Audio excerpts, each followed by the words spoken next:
We are stronger and more resilient than we think. We each have the decision to either languish or rise above our setbacks. It's a choice. The decision to pull oneself out of despair and fear is a personal one we already know that we have control over. And if you don't know that you have control over it, I'm here to tell you that you do. You're stronger than you think. Everyone loves a hero, someone who brings hope to the hopeless, calmness to chaos, and safety to those who need it. Why not be that person for yourself? We are much stronger than our circumstances, and I believe that within each of us lives a superpower just waiting to be unleashed. We simply have to remind ourselves that we can access it. We can choose to access it and reach down and pull it to the surface. Batman, Superman, Wonder Woman all started out without their capes or crowns, and so can we.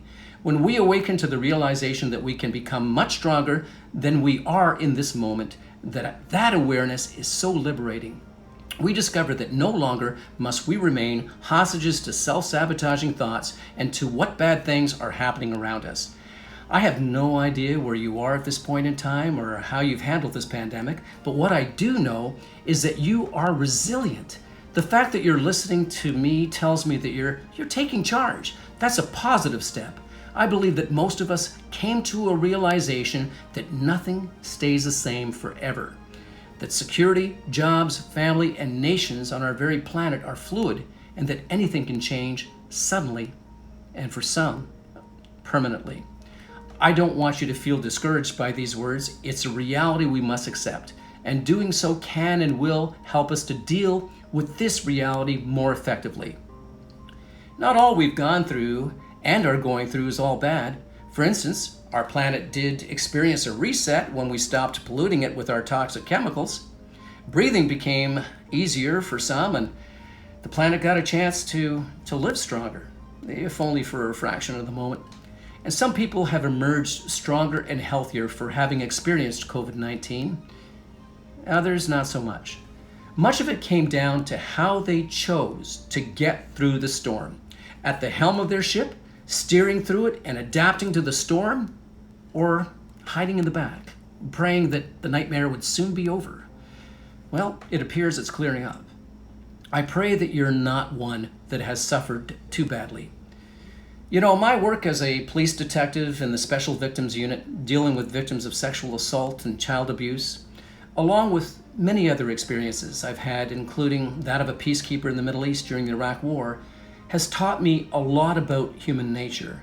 I watched people choose strength over weakness, victory over defeat, and growth over fear as they played out the bad hand that they'd been dealt with, but refused to give in to the devil.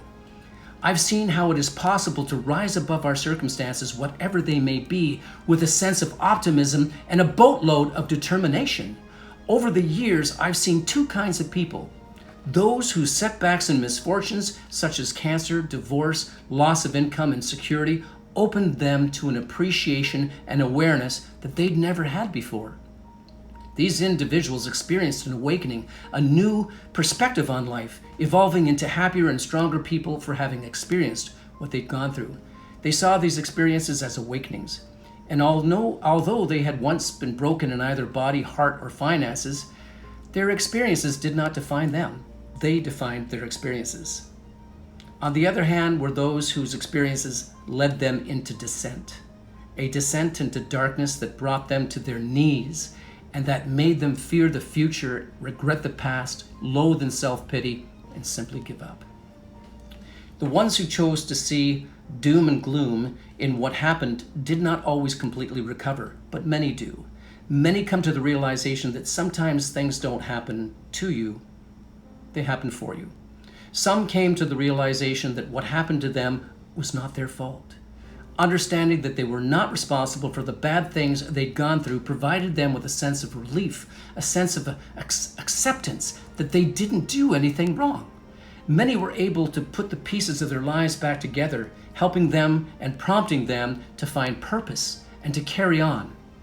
But regrettably, those who chose to remain at the Poor Me Hotel became more bitter, more reactive, more angry, more cautious, more cynical, more anxious, and often more depressed. What, pray tell, was the difference between the survivors and the non-survivors? It comes down to awareness, choice, and action. I'm reminded of this serenity prayer by Reinhold Niebuhr, I think that's his name, who wrote, "God grant me the serenity to accept the things that I cannot change, the courage to change the things I can, and the wisdom to know the difference." And remember what Paul Lennon and Paul McCartney wrote? Sometimes we just got to let it be. But what if we do more than just let it be? What if we take control of our circumstances and remind ourselves that we are stronger than the adversities that come our way? To lose one's spirit is to lose one's hope. I've witnessed those who have crumbled in times of trouble and never recovered. They chose to live an unfulfilled life, barely existing, trying to remain safe yet happy. Don't be that person. For on the other side of that reality are those who choose to reinvent themselves despite their setbacks. These are the ones whose suffering was challenged and they picked themselves back up from the mat and experienced a rebirth. Life is going to hit us hard when we least expect it, as did COVID-19, and it is at these times that we must remind ourselves that we are greater than our circumstances. Put on that Superman, Batman, and Wonder Woman cape and take on the world. You can do it.